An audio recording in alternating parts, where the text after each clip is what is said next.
An Inquiry into the Heresies of the Apostolic Age, in 8 sermons, preached before the University of Oxford in the year 1829, at the lecture founded by the Reverend John Bampton, M.A., Canon of Salisbury, by the Reverend Edward Burton, D.D., Regius Professor of Divinity and Canon of Christ Church, Oxford, printed by Samuel Collingwood, printer to the University for the author, sold by J. Parker and by C. and J. Rivington, London, probably in the same year, 1829-1830. We found this in the public domain, public access. No copyright infringement was intentional, and we bring it for educational purposes alone, to make people aware of the heresies that were supposedly rampant prior to that time period, 1829, etc., as pointed out by this particular lecturer, Reverend John Bampton, M.A. Contents page, introduction, lecture 1, 2, 3, and so forth. And here is a quote from Hebrews 10:23, or scripture: "Let us hold fast the profession of our faith without wavering." I guess that's on page 227. It's from Hebrews 10:23. And here's extract from the last will and testament of the Reverend John Bampton, Canon of Salisbury, and he bequeaths his lands, etc., etc., to somebody else.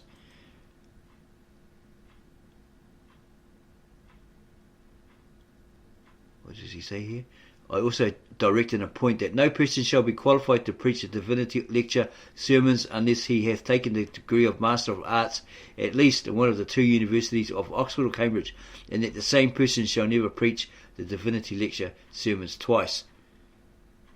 It's part of his last will and testament.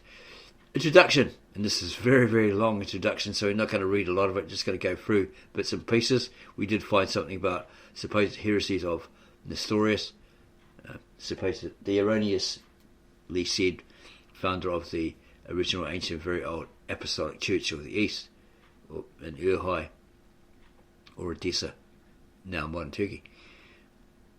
Introduction. The first of the following lectures sufficiently explains the nature of the subject which is proposed for discussion, and the author would employ this introduction in giving some account of the authors, whose works he has either himself consulted, or a perusal of which is recommended as useful for making us acquainted with the heresies of the Apostolic Age. It is hardly necessary to observe that the writings of the early Christians, who are commonly quoted under the name of the Fathers, so it would be the Church Fathers, constitute the most valuable authority upon this point. And footnote indication. In quoting from the Fathers, the author lists at the end of the last volume.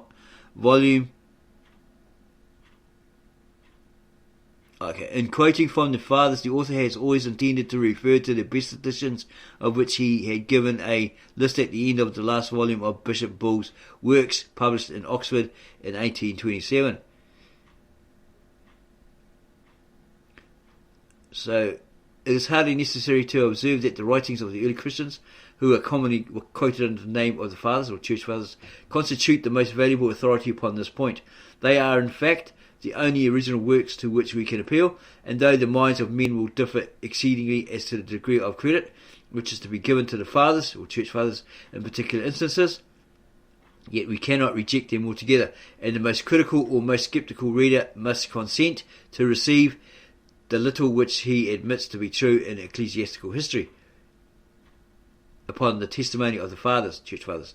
And the author did not mean to say that it is necessary to peruse all the patristical writings in order to obtain a knowledge of the early heresies. There are perhaps none of these works which do not contain some scattered and incidental notices connected with the subject, and it would be rash to pronounce a decided opinion upon controverted points, or to give a critical delineation of heretical and orthodox belief, without some acquaintance at least with the Church Fathers of the 3, or even the 4 first centuries of the Christian era. Most of the professed heresiologists lived later than this period, and we generally find the most systematic classification and the most detailed accounts of heretics in the works of more recent writers. This is a circumstance which requires us to read such works with caution, but even where they stand alone, we must not always entirely reject their statements, and although we may sometimes suspect them and not unfrequently convict them of contradictions, they have often been the means of preserving information which would otherwise have been lost, and we must, in fairness, consider them not as always speaking the language of their own day, but as having copied from much older and more valuable documents. For a minute and for a minute and critical account of the principal ancient writers who have treated of heresies, the author would refer all to the work of Itigius, and it looks like it's got it in Latin here, Lipsi 1690, from the preface to which the author has extracted the greatest part of the following statement. Justin Martyr, in the former part of the 2nd century, wrote a work against Marcion and another against all heresies, but neither of them has come down to us. The great work of Irenaeus was directed, according to the Latin translation, against heresies, but Eusebius and Photius, who have preserved the Greek title, represent it as being a refutation and subversion of knowledge, falsely so called, which shows, as the author observed in the course of, or he shall observe, or is observed in the course of these lectures, that it was intended as a refutation of the Gnostic heresies. It was in fact directly chiefly against the heresy of Valentinus, but the writer takes the opportunity of giving a short account of all the heretics who preceded him, who came before him, beginning with Simon Magus. Remember Simon Magus? He tried to buy the Holy Spirit power of Peter, according to the scriptures. It might be even in those Gnostic lost books. And he could fly, because he was a magician, right? All this sort of stuff. So Peter said, oh Lord, okay, if this is of the devil or something, satanic, demonic, whatever, then make him lose his wings, his ability to fly and crash to the ground. So that's what he did, and then people booed him, probably gave him a boot, he had a broken leg, all this sort of stuff.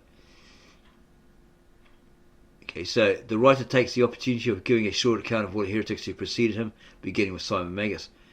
Irenaeus flourished about the year 185. The Greek original of his work is unfortunately lost, except the greater part of the first book and a few occasional fragments, but the whole of it is preserved in a very ancient Latin translation.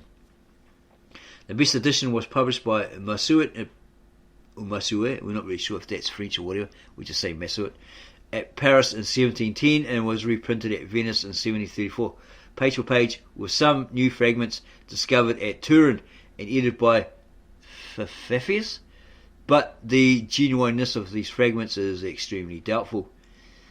Tertullian, who flourished about the year 200, has left several works which are of value in the history of heresies. He treated of all the heresies which preceded his own day in a dissertation entitled De Praescriptione Hereticorum, whatever that is in Latin, but the concluding part of this treatise, subsequent to the 45th chapter, is now generally looked upon as a later edition. Tertullian, who also wrote against several particular heresies, is that of Hermogenes, who believed in the eternity of matter, of Valentinus and Marcion, who were two of the most distinguished Gnostics in the 2nd century, and of Praxeas, who was one of the earliest supporters of the Patripassian heresy. All these treatises have come down to us, and it is impossible to have an adequate notion of the Gnostic doctrines without a perusal of the work against Valentinus and 5 books against Marcion.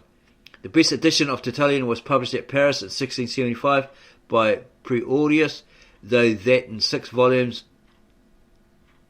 8, don't know what that actual size, looks like 80, but it could be something else, by Semler Hyli 1770-6, is valuable as containing some additions to the tract De Oratione, which was discovered by Muratori.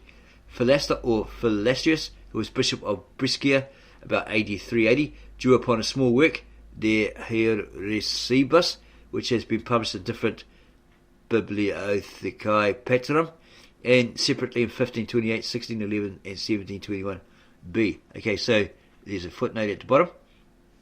This edition is valuable on account of the notes of Fabricius, which contains much information connected with the early heretics. It has been proved to contain many inaccuracies. We know from Augustine that Jerome wrote a treatise upon heresies, though Augustine himself does not appear to have seen it. C.L. Minardus published it at Paris in 1670. I'm not too sure if that's a name or it's 60 or something. We're not really sure. Okay, but we just say C.L. Minardus published it at Paris in 1617 in the Culis de Heresies Judaeorum, must be his name, which was supposed by him to have been written by Jerome, but good reasons have been alleged for thinking it spurious, and the work itself is extremely short. The longest and most elaborate work which has come down to us upon ancient heresies is that of Epiphanius, who was bishop in the island of Cyprus and flourished AD 368. It was published by Petavius at Paris in 1662 and reprinted with some few additions in 1682 at Leipzig through Coloniae, though Coloniae appears in the title page. The authority of Epiphanius does not stand high, and he must be allowed to have been a credulous writer who did not exercise much judgment or criticism in the collection and arrangement of his materials. But still, his work is indispensable to the ecclesiastical historian, and it contains a mass of valuable information, much of which must have been taken from more ancient documents, and which certainly was not the produce of his own invention.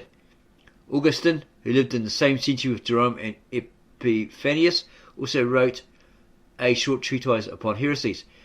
He enumerates 88 different sects, sects, of which the Pelagians are the last. The notices of each heresy are concise and do not supply much new information. The work is to be found at the commencement of the 8th volume of the Benedictine edition of Augustine. In the year 1643, J. Simondus published a work upon heresies, divided into 3 books and bearing the name of Predestinatus. The writer appears to have lived not long after the time of Augustine, and to have followed the same order in the enumeration of heresies. Various conjectures have been formed as to his real name. Some have supposed him to have been Primasius, an African bishop. Others have attributed the work to Arnobius Jr. or to a person named Vincentius, but this must be looked upon as a point which is still undecided. The author, whoever he may have been, had either access to some documents which had not been seen by the other writers whose works have come down to us, or he added many particulars from his own imagination. The author rather suspected the latter to have been the case. The work has been republished in 1677 and 1686. The writer, who has treated the subject of heresies at most length next to Epiphanius, is Theodoret, who was bishop of Cyrus in Syria, and composed a work in 5 books against all heresies about the year 452. It may be found in the 4th volume of the edition of the work of Theodoret, published at Paris by J. Simondus in 1642. This writer, though he is much more concise than Epiphanius, appears in many respects to be more deserving of credit. His sources of information were evidently not the same, and he has given proofs of being a much more judicious and critical compiler. Wherever Epiphanius and Theodoret differ, few persons would hesitate to follow the latter. Leontius of Byzantium, a writer of some note at the end of the 6th century, wrote a work, De Sectis, which is divided into 10 parts and contains an account of several early heresies. It has been published in 1578 by Lune Clavius and in the Bibliotheca Patrorum, 1624, volume 1, page 493. Isidorus, bishop of Hispala, who flourished AD 595, wrote a work entitled Origines, and in the 3rd, 4th, and 5th chapters of the 8th book, a description is given of all the early heresies. The best edition of the works of Isidorus is that of Du Breuil, 1617. It is hardly necessary to mention the works of Anastasius, entitled Hodgigus, which was composed towards the end of the 6th century, and in the 4th chapter of which there is a brief enumeration of all heresies down to the time of Nestorius. It may be found in the Bibliothecae Patrorum and in Fabricius Bibliography Greek, volume 7, page 480. Maybe it's a bibliotech or something, some funny name like that. The same may be said of the circular epistle written by Sophronius, Patriarch of Jerusalem, about the year 1629, in which he gives a long list of several heretics, but of some of them he mentions little more than the names. It may be found in the collections of General Councils and in Fabricius, Bibliography, Greek, volume 7, page 483. A more detailed account of the early heresies was given by Timotheus, a presbyter of Constantinople, who was placed by different writers at the beginning of the 6th or 7th centuries. The object of his work was to describe the process of admitting heretics into the church. It was published by Mucius in 1619, by Combeficius in the second volume of his Auctorium Novum, Paris 1648, and lastly by Cotelerius in the third volume of his Monumenta Ecclesiae Graecae, page 377, but this edition of the work differs very much from the preceding. John Damascensis, as he is generally called from the native place Damascus, was one of the most distinguished writers of the 8th century, and he has left a work of some length which treats of all heresies. But the greater part of it is in fact nothing else than a compilation from Epiphanius, and the account of the later heresies is alone the original work of Damascenus. The best edition of this author is that of Lequien, Paris, 1712. Rabanus Maurus, who wrote in the 9th century, has given a list of early heresies in the 58th chapter of the second book of his work, De Clericorum Institutione, but he has evidently copied Isidorus Hispala. We do not meet with any other heresiologist till the 12th century, when Euthemius Zigabinus published his Panoplia Dogmatica Orthodoxae Fidei, in which the tenets of several heretics are refuted. The whole of this work has never been published in Greek, but copies of it exist in the Bodleian and other libraries, and there's plenty more that follows. The history of early heresies has been illustrated by several modern writers who have either undertaken to compose a general ecclesiastical history or have applied themselves specifically to a consideration of the subject, which occupies the following pages. In the Department of Ecclesiastical History, our own country, or this particular author's country, does not hold so conspicuous a place as in some other branches of theological learning, and the French and German writers have perhaps been the most laborious and most successful in throwing light upon these early times. The author needed only mention the names of Dupin, Tillemont, and Mosheim, but the works of Tillemont entitled Memoirs, etc., would be found particularly valuable, or be found particularly valuable in an inquiry like the present. The reader will not want to be reminded that the author of these memoirs was a member of the Romish Church, probably the Roman Catholic Church, but Tillemont was not only an indefatigable compiler and scrupulous in giving reference, but his candour and liberality are often worthy of admiration, and it is evident that he would have spoken more plainly and given a more critical decision upon some occasions if he had not been fettered by the decrees of his own credulous church. For a copious list of modern ecclesiastical historians, the author refers all to Fabricius, Bibliotheca Graeca, volume 12, page 161, and so forth. The name and the writings of Mosheim are too illustrious to require much comment, but if Tillemont and the French historians were warped by the spirit of Romanism, Mosheim and others of a school are to be read with caution, as having been influenced by that love of scepticism, which has shown itself so much more openly and more dangerously in the German divines of our own day, or this author's particular day, 1800s, etc. The author observed also that the ecclesiastical history of Mosheim, the reader would observe that the ecclesiastical history of Mosheim, which is more known and studied in his country than any of his works, is by far the least satisfactory as recording the state of the church in the first century. That interesting and momentous period occupies only 146 pages in the English translation of the work, and it is to be regretted that an account which is so meagre and superficial has not been superseded by some history in our language, which is written more in detail and in a spirit more congenial with the forms and institutions of our own church. There are, however, two other works of Mashiach which deserve much greater praise and much more attention than they commonly meet within this country, and then they're listed. Okay, it goes into great detail on that.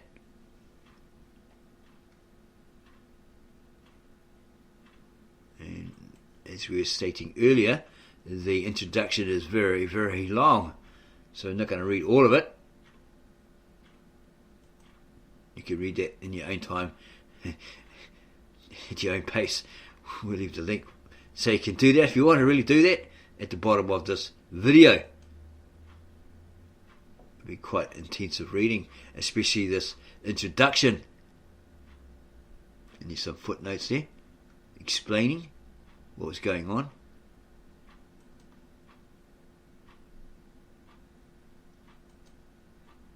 Okay, so it's quite extensive.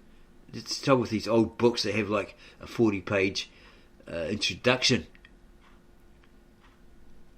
Often, 20 to 40 pages of it. Acts 20:30. Also of your own selves shall men arise speaking perverse things to draw away disciples after them. There never perhaps was a time when the writings of the New Testament were so minutely and critically examined as in the present day, 1800s, 1900s. So various indeed, and so severe have been the tests to which that book has been submitted, that we may say with confidence, when advocating its truth, that there is no description of evidence which it does not possess.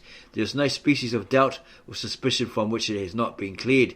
The writers of our own country have been among the foremost, this is the author's country, and the most successful in traversing this ample field, and they had good reason to thank God that hitherto at least they have not been seduced by that false and fatal philosophy which has caused some of their fellow labourers to make shipwreck of their faith.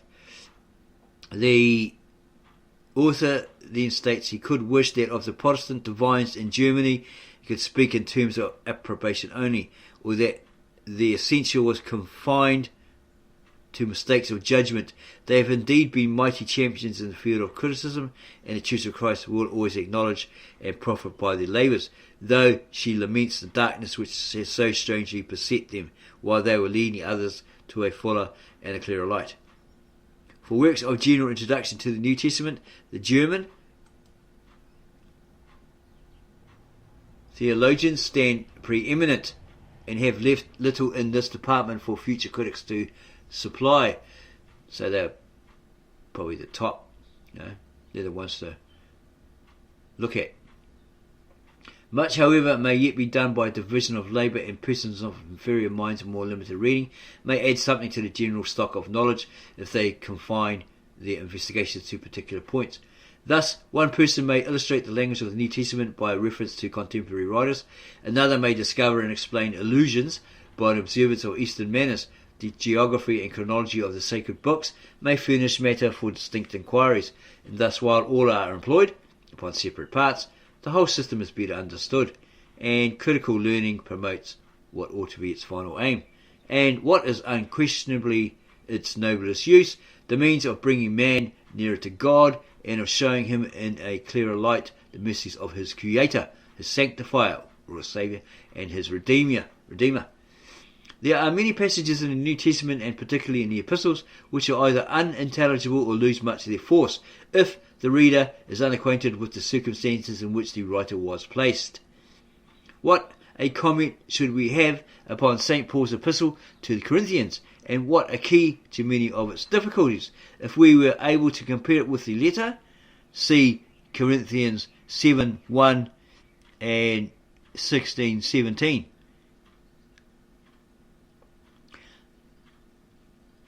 What a comment should we have upon St. Paul's epistles to the Corinthians, and what a key to many of its difficulties if we were able to compare it with the letter to which it was in answer.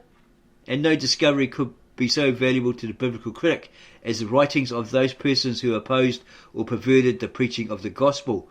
In the absence of such documents, ecclesiastical history supplies some facts in the lives of the apostles, which enable us to throw light upon many of their expressions.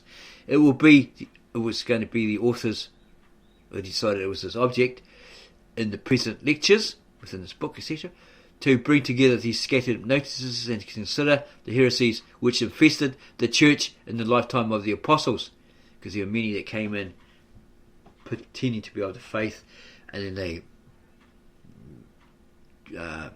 caused others to become promiscuous. They were liars, false, doing things of the flesh, sinning continually, etc. The plan which first presented itself was to confine the inquiry to those heresies only which are mentioned in the New Testament. But this was not sufficient. Some of the passages in which erroneous opinions are condemned admit such different interpretations, and some of the allusions are so obscurely worded that it will sometimes be doubted whether in these passages any heresies are intended at all. Even when the names of persons are expressly mentioned, we know so little of their history and of the tenets which they espoused that we must go to other sources besides the New Testament if we wish for information concerning them.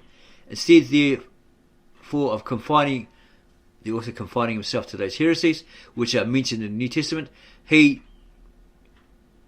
wanted to direct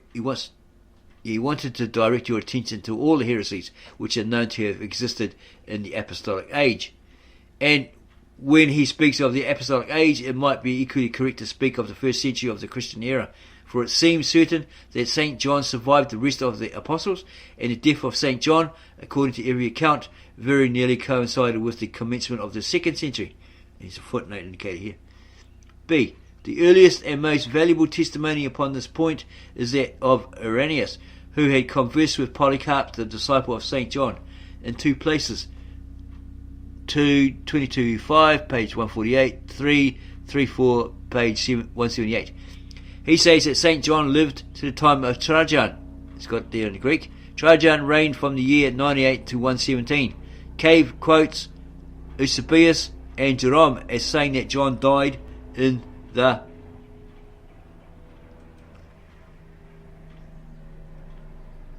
third year of Trajan, AD 100, at the age of 101 or 102. Yeah, we've read other places that he's quite young when he's under the cross. He was a disciple, etc. And then he got imprisoned, exiled on the island, Patmos, on the isle, and he died at 100. We didn't know he lived to the age of 101 or 2. But nothing is said of his death in the Armenian edition of the Chronicon of Eusebius, though in the Greek text as published by Scaliger, we read that he lived 72 years after the ascension of Christ going up to the kingdom of heaven, be seated at the right hand of his Father, and died in the consulship of Cyrenius and Marcellus at the age of 100 years and 7 months. Jerome states that John lived to the reign of Trajan and died in the 68th year after the crucifixion. De Ver Volume 2, page 831, and Joven, page 279, by which he appears to mean, as he is understood by Cave, that John died about AD 100. Chrysostom has been quoted as saying that St. John lived to the age of 120, but the work in which this statement occurs is confessedly spurious. Volume 8, op. page 131. Appendix. The same is said in another spurious work, Hypnosis de Vita et Morte Prophetarum, etc., which has been falsely ascribed to Dorotheus Tyrius, who lived AD 303. The Paschal Chronicle, which Scaliger probably followed, places the death of St. John 72 years after the crucifixion, but the date of this work cannot be earlier than AD 630. See Dodwell, edit ad Personi, this to compare, chapter 5, page 178.